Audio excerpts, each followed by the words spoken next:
হয়ে গেছে।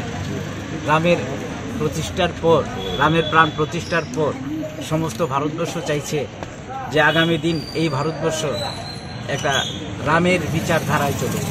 তাই রাম 14 বছর বনবাস কেটে যখন রাজ্যভার গ্রহণ করেছেন, তখন সমস্ত দেশবাসীর কাছ থেকে সাজেশন চাইছেন কিভাবে রাজ্যটাকে চালানো যায় প্রজাদের কাছ থেকে।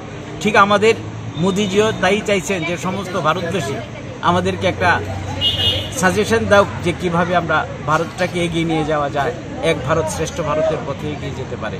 তার জন্য আমাদের আজকের এই ছোট্ট একটা অনুষ্ঠান, এবং আমাদের আজকের এই অনুষ্ঠানে আমাদের নিমন্ত্রিত যেমন আপনাদের মতো সাংবাদিক ভাইয়েরা আছেন, আমাদের খেলাধুলাতে যারা অংশগ্রহণ করেছেন তারাও আছেন, যারা আমাদের এই এলাকার বুদ্ধিজীবী আছেন ওনাদেরকেও আমরা আমন্ত্রণ জানিয়েছি। ওনারাও সাজেশন বক্সে কিছু না কিছু লিখে দেবেন, এটা আমরা